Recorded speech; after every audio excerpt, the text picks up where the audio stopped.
just was referring to, and we're tackling that same subject in the reading that we're doing in our rooted groups and at our rooted group meetings this week. And so if you're a part of one of those groups, this is going to help you with that subject matter. Even if you're not part of one of those groups, this is going to help you with something that we all wrestle with. We want our lives to count. We want the fact that we're alive to make a difference. We want to live our lives in such a way that we can leave our mark on the world, if you want to put it that way, or to have an impact that lasts beyond our lifetime. And I certainly felt that way as a young man. But when I gave my heart to Christ, that was accelerated and accentuated even more, because I read things in the Bible about how God's purpose for my life was exactly that. Jesus said this to his followers, for example. He said, "You didn't choose me, I chose you, and I've appointed you to go and bear fruit." In other words, to have an impact, to have influence. I've appointed you to go and bear fruit, and that your fruit would remain, that it would have a lasting benefit in the lives of other people. And so I read that and I thought, that's God's purpose for my life. So I began early on to look for opportunities to live my life in such a way that I could make my life count, to have an impact, a significant and eternally significant impact on other people's lives. And I've made it a lifestyle now, all my adult life, looking for eternally significant things to be a part of. In other words, I was dealing with this idea, how to make the most of my life. But what I learned early on, and maybe you've discovered this too, is that to make the most of your life isn't really about getting the most out of life. It's about putting the most into life. In other words, you get out of life what you put in it. More specifically, I've discovered, and God teaches us, that we were designed to live a certain way, and that way is to live our lives in service of others. How do you get the most out of your life? How do you make the most of your life? Serve others, very simply put. Now, in some respects, that's pretty clear, and you get it. And we could put a period on today's message right now, close in prayer, and bless you with a great and wonderful rest of the day. We are going to take a few minutes and unfold a little bit of that, and we're going to do that not only today, but a little bit in a different way, a little bit next week as well. And I want to do that. I want to help add some depth and some meaning and some impetus to this subject by starting off with a story, a personal story. A few years ago, I was privileged to be part of a team of leaders from about a dozen different churches.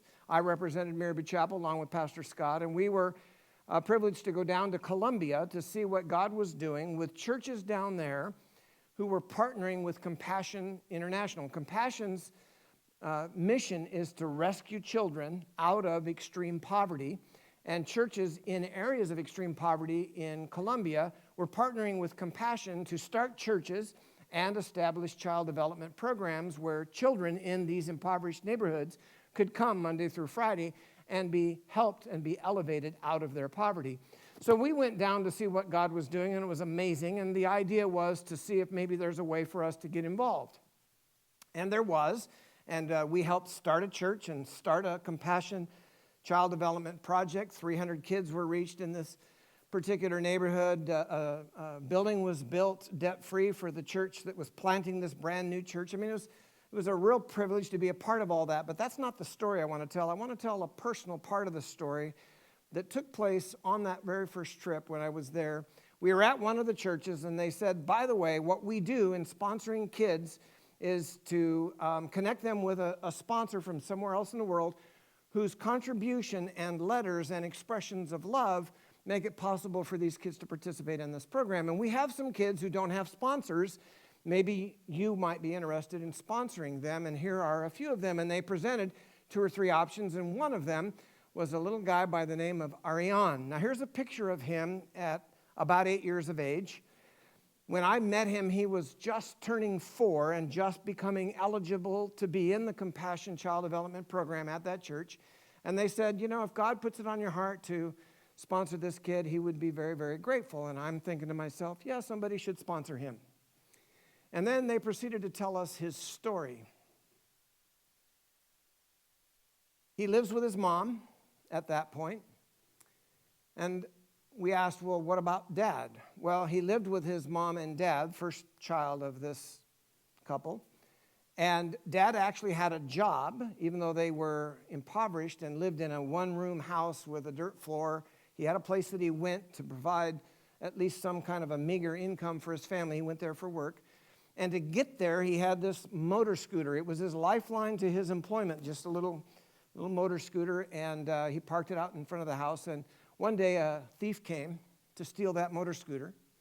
And when the dad, Ariane's dad, saw that, he tried to stop that thief, who pulled out a gun and shot and killed Dad, while Ariane and his mother were watching.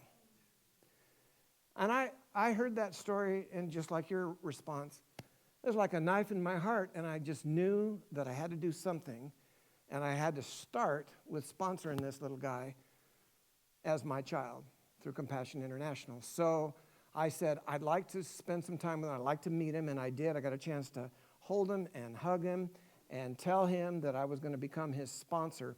That was a rare privilege, because the reality is, with all the millions of children that are sponsored through Compassion, less than 1% of sponsors actually ever meet their sponsored child. I got a chance to meet mine before I ever sponsored him.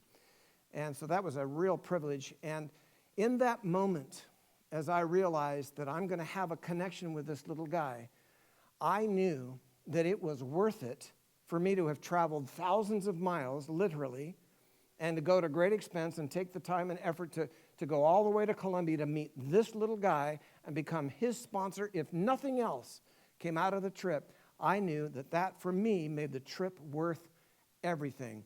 That to me was what, for me, makes life worth living. When you can change somebody's life like that, that's me, as best as I understand it, making the most of my life by serving him. Now, we came back a couple years later.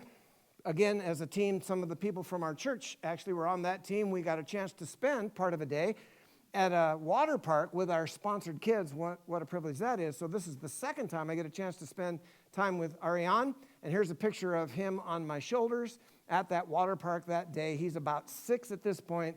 And this guy and that guy were having a great old time on this particular occasion.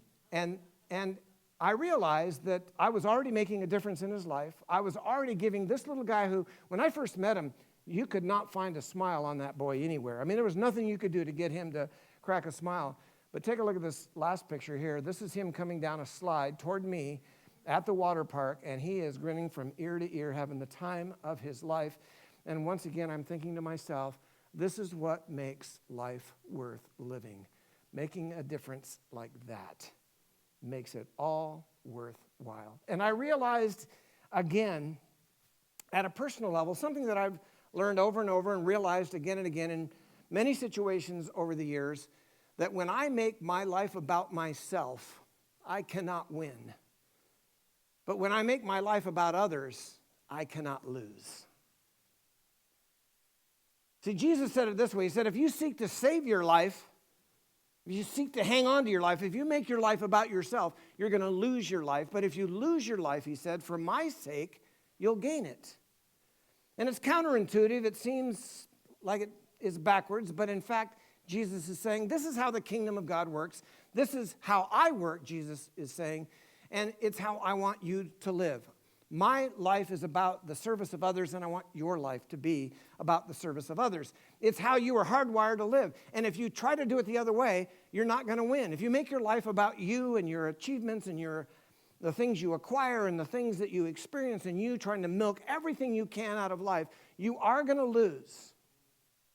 You'll get to the end of your life, and your life will be this empty shell of an existence. But if you make your life about others, you can't lose. You'll win every time, because your life will have rich and full meaningfulness. My wife and I, over the years, have lost loved ones several times, close personal family members, and many, many more times walked through the grieving process with other people who have lost loved ones.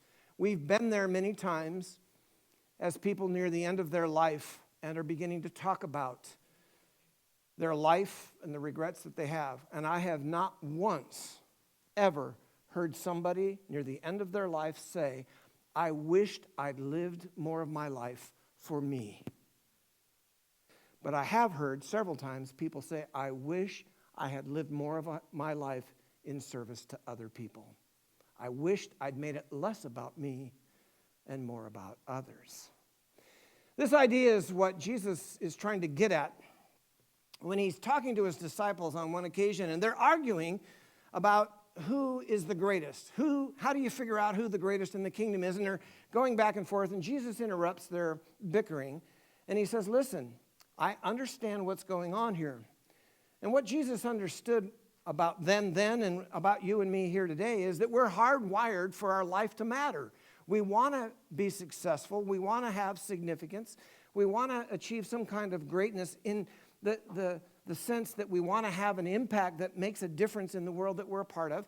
And he understands that, and yet he also understood that the disciples, like us sometimes, get that turned around, and we define it in ways that aren't helpful. And so while they're arguing, he interrupts them, and we have the account from Mark here in chapter 10, starting in verse 42. Jesus called them together and said, all right, hold on, time out, guys.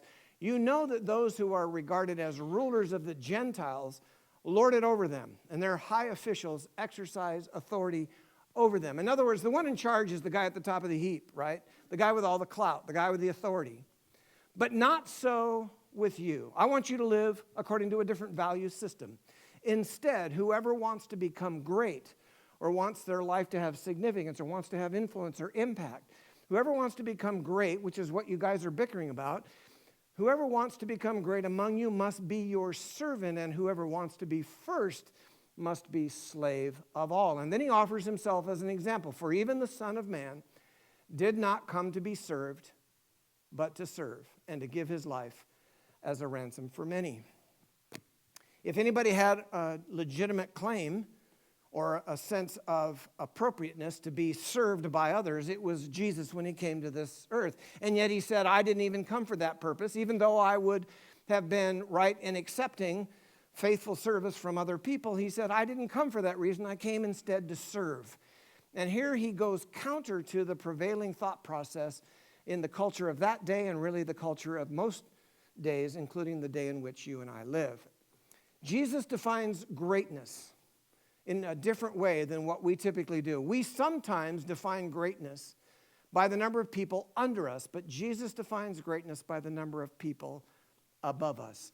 I was listening to a celebrity be interviewed here recently, and the celebrity was talking about their life. And in the course of their interview, they said, yeah, I've got a groundskeeper that takes care of the place. And then we've got a nanny for the kids. And then we've got a housekeeper that comes and cleans the house. And I've got a personal assistant, so anything I need, wherever I go, whatever I'm doing, this person's there for me. And I'm thinking, yeah, there's probably a lot of people listening to this wishing they had that lifestyle. And the way that they were talking about it, you could tell that they identified that as a success, that was them having gotten somewhere with their life, that they had achieved something desirable. And they were talking about it in the context of all the people under them that served them, that somehow that was representative of some kind of greatness. You say, well, yeah, but that's not me. I would never want that. Well, think about it maybe in a different context, like in the work environment. I was listening to somebody describe their work situation in another context. They were talking about all of the franchises that they've been able to start and all the locations that their business is in now and all the employees that they have working for them. And they were lifting that up as an example of success. Like, look, all the people that are under me. Well, is that success? Jesus says no.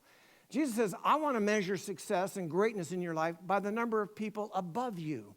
Who is it that you've come alongside and they're successful because you help them?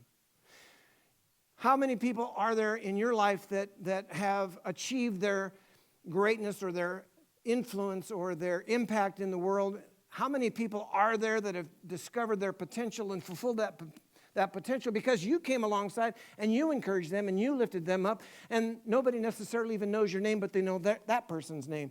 Jesus says that's the measure of success right there. That's the measure of greatness, the number of people that are above you, not beneath you. I thought about interviewing people from our church in a live interview during the course of this message, as a way to illustrate what I'm talking about, because as I think through the life of our church, there's so many people whose names you wouldn't know, but they, for not just months, but years in many cases, just faithfully serve and continue to do so because they love God and they know that this is how life is to be lived, in the service of others, and you benefit from their service and you don't even know their name.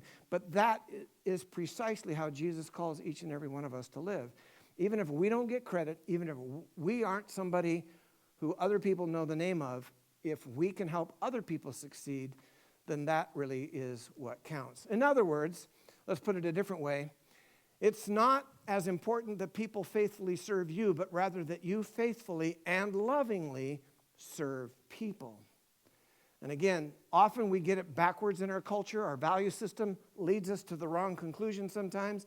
And Jesus is flipping it around and saying, listen, if you want to be great, if you want to measure your success, then measure it by the kinds of people, the numbers of people, the faithfulness with which you lovingly serve people in your life.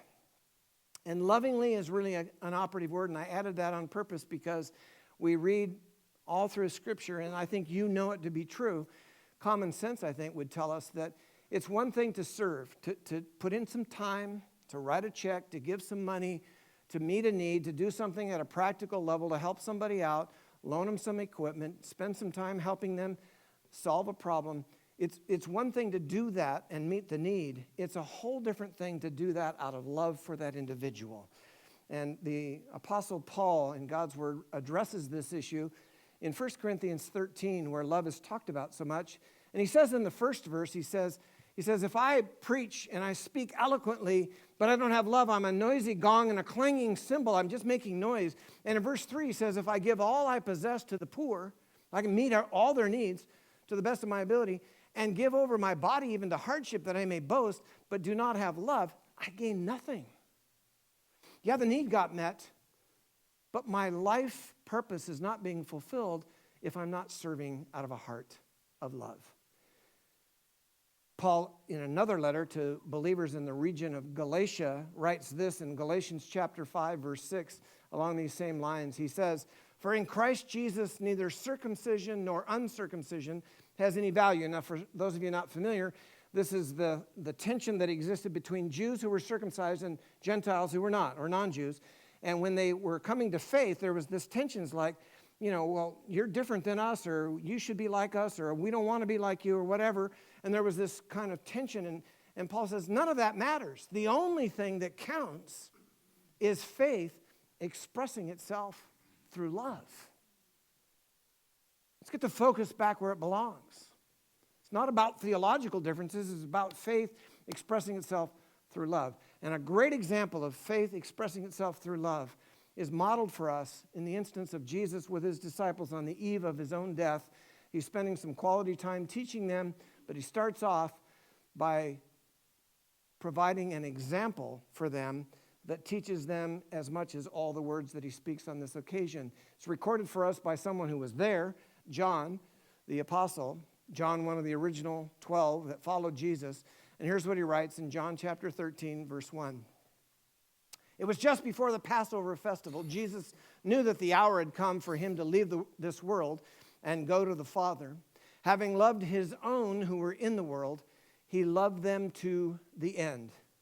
Faith expressing itself in love. This is Jesus demonstrating for us what a life of service looks like. It's loving the people that he's been given to love. He's loving them faithfully to the end. And he knows who he is. He knows he's come from God and he's about to go back to God. And this is the backdrop for what takes place next. Verse 2, the evening meal was in progress. And the devil had already prompted Judas, who's sitting there, the son of Simon Iscariot, to betray Jesus. Jesus knew that the Father had put all things under his power and that he had come from God and was returning to God. So Jesus is well aware of who he is, what's going on in this moment. But that does not stop him from what he does next. Verse 4, so he got up from the meal, took off his outer clothing, and wrapped a towel around his waist. And what he's about to do is something that normally only the servant in the home would do. And if there was no servant, then the host would do it for his or her guests. After that, verse 5 tells us, he poured water into a basin and began to wash his disciples' feet, drying them with a towel that was wrapped around him. Their feet were dirty because they often either walked barefoot or with sandals, and the streets were dusty. And so when anybody would come into a home, their feet were covered with dust. So this was a common need and a common practice to offer for guests to have their feet washed, to get the dust rinsed off. He came to Simon Peter, who said to him, "Lord, are you going to wash my feet?" Hold on a second. What's going on here, Jesus? Peter is basically saying. And Jesus replied, "You do not realize now what I am doing, but later you will understand." You think you know what's going on, Peter, which was often the case, but you don't really, Peter, but you will understand later. Well, Peter hears what he hears, and here's his response, verse 8. He says, "No, no," said Peter, "you shall never wash my feet." And Jesus answered, "Unless I wash you, you have no part with me." Now, just think about it for a moment. No, I don't want you washing my feet. That would be your response and mine. If Jesus came up to us, knelt at our feet, and started to wet our feet with water and wash them with a towel that he had wrapped around him, you wouldn't want him to do that. I mean, think about it. Your feet aren't all that attractive. Right? I mean, I don't find feet generally attractive at all, and mine certainly aren't, and I don't want you up close and personal looking at my feet. Besides, they probably, are a little smelly, and especially in this case, walking through the streets like they did. And it's Jesus, for heaven's sake. Who wants Jesus up close and personal washing your feet? Right? Like for me, to wash somebody's feet, or let's make it a little more relatable, just to massage somebody's feet, like my wife occasionally asks me to do, is a loving thing for me to do. And I do it because I love her, not because her feet are particularly attractive, right? All right, I'm digging a hole here. I'm probably going to get in trouble. Pray for me here. But anyway, you know what I'm saying. You'd feel the same way. In fact, you would probably want to go wash your feet first so that Jesus could wash your feet, right? It's like you clean your house before the house cleaner comes to clean your house because you don't want to be embarrassed. Let me put it in a different context. Just imagine that you're hosting a dinner party and Jesus is the guest of honor at your house, and he walks through the door and he says, "Hi," and you say, "Hey, hi, so glad to have you here." And he says, "Just a second, I need to use the restroom." And as he heads for the restroom, you're going, "Oh no, I meant to clean it. And I forgot. I was so busy with this other stuff." And you would want to race to the door and bar his entrance and say, "Hold on just a second. I got a couple things I need to do." And you would want to go in there and clean. Can you imagine Jesus going in and using your restroom that you haven't cleaned in a week? And then he comes out and says, "I found it a little dirty, so I cleaned it for you." Holy mackerel. Like, how embarrassing. It wouldn't get any worse than that. This is Peter. No, stay away from my feet. It's bad enough if the servant does it, but you're the Son of God, the Messiah. You created the heavens and the earth, and you took on the form of a human, and you're the Messiah. And he's just like, "You can't be washing my feet." But Jesus said, "Hey, if I don't do this, you have no part with me." And so then Peter swings the other extreme. "Well then, Lord," Simon replied, "if that's how it works, then not just my feet, but my hands and my head as well. Let's do the whole shower. Come on, let's get it on here." That's Peter for you, just toggling back and forth. Jesus answered, "Peter, you don't get it. Those who have had a bath not only need only to wash their feet, and their whole body is clean, and you are clean, though not everyone." Now, wait a minute. Hold on. What are you talking about? We were just talking about my feet and then my whole body in a bath, and he says, "Those who have had a bath need only to wash their feet." Okay, their whole body is clean. What he's talking about now, he's taken the physical situation and begun to talk about spiritual realities. And we know that because of the verse that follows. He's basically saying that you've been made clean spiritually through your faith in me, your decision to follow me, your relationship with me, and by my grace and mercy, your sin has been washed away. You're clean spiritually, and only have need of confessing your sin as you go through this world and find your feet, spiritually speaking, getting dirty. It's kind of that idea. But he says, though not every one of you is this true of. And we know he was referring to Judas because the next verse tells us so. It says, verse 11, "For he knew who was going to betray him, and that was why he said not everyone was clean." He's not talking about physical bodies or feet or anything anymore. Verse 12, when he had finished washing their feet, He put on his clothes and returned to his place. Do you understand what I've done for you? He asked them.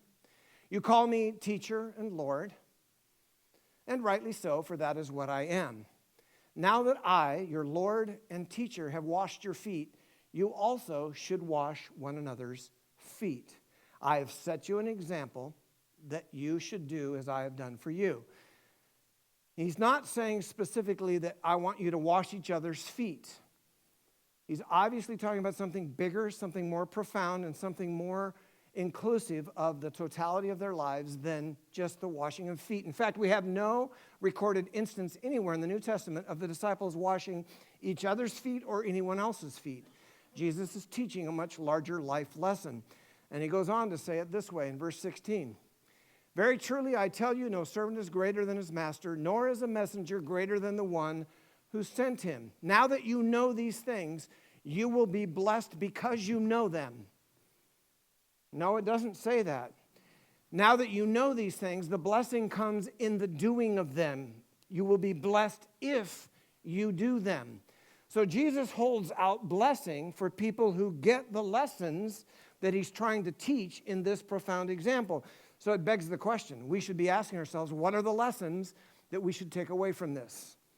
And there are lots of them. I've identified a few. Here's the first. You are never too important to serve another person. If the Son of God himself, if the Creator can take on human form and then take off his outer garments and put a towel on and do something as washing your stinky feet, then you can do whatever it is he gives for you to do, whatever he puts in front of you to do, whatever opportunities he presents to you to serve other people. You are never too important to do that. Sometimes we have the attitude that we are. Now, we may not say it, but if we're honest with ourselves, there are certain things we think kind of, that's beneath me. I'll have one of my employees do that. I'll have one of the people I work with do that. I'll find a volunteer to do it. I don't do that, but we'll have somebody else do that. I was talking with my wife the other day, as we often do when we're two different places doing different things, like, where are you at now and what are you doing? And so I was telling her where I was at and what I was doing. We're trying to coordinate, like, when we'd arrive at home. And I discovered that she was already at home, and I said, well, what are you doing? She says, well, I'm taking care of our granddaughter. And I said, oh, great. And she says, and I've got to get off the phone now. I've got to go change a poopy diaper. And she said it so matter-of-factly, and I realized that that was, for her, something that just was part of a day in the life of Grammy, right? Just that when you serve our grandkids, sometimes that's what you get to do, right? And she just didn't see herself in any way, and never has over the years in any way, too important to be able to do that. And it made me think of all the wonderful volunteers. Some of you are sitting in this room who volunteer in our children's ministry and serve in our nursery, and you rock babies and hold babies and change diapers and that sort of thing. And you do it, and you don't even think anything of it because you realize how true this is. You're never too important to serve another person and do whatever it is that they need. But the other thing I discovered in my wife's comment, and it was a reinforcement of something I know to be true and has been true for many years in her life, and that is that serving others demonstrates the love you have for them. Why is she taking care of my granddaughter, and why is she changing her poopy diaper, and why does she not think anything of it, even after all the thousands of diapers she's changed with our kids and our grandkids and all the people in our church's nurseries over the years that she's changed? Why is that not a big deal to her? Because that's what you do when you love somebody. You demonstrate your love in practical ways, and if you love that kid and they need their diaper changed, you change their diaper. Now, both of those things I just said are uncomfortable for me to say, because when it comes to poopy diapers, my general response is, I've already gone to that school and graduated. And so whenever the family is like, so-and-so needs their diaper changed, and they look at me, it's like, not me, right? Because I'm thinking this grandpa, is too important to, what? And, well, I love my grandkids, but not that much, you're right? There's somebody else in the... But the reality is, none of us is ever too important. And so once in a while, I actually, do the thing. Only because I love them.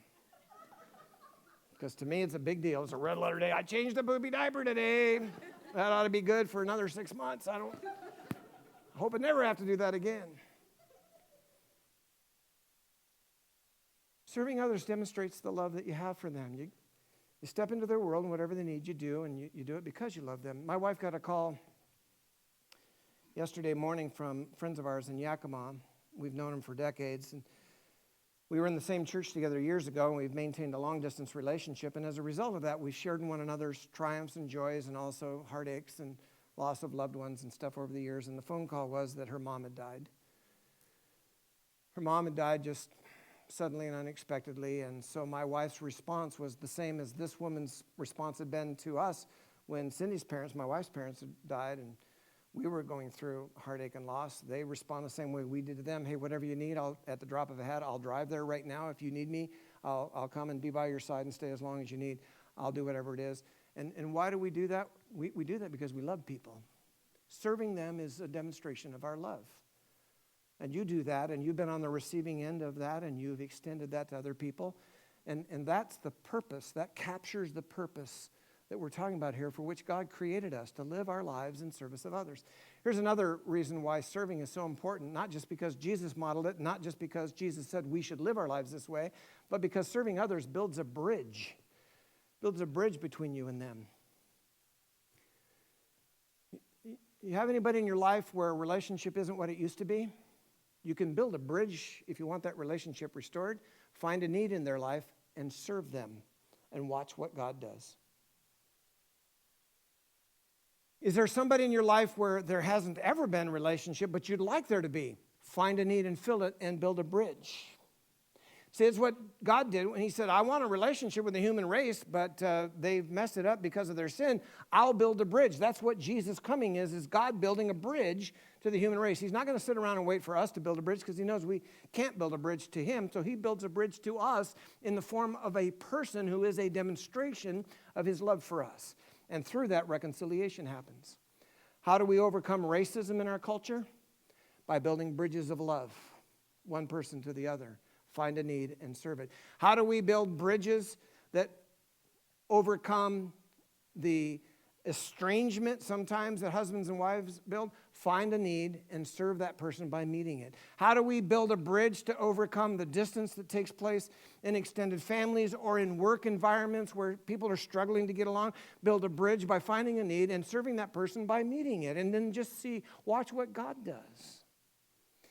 And the reason that works is because of this. Serving others well presents Jesus well to them.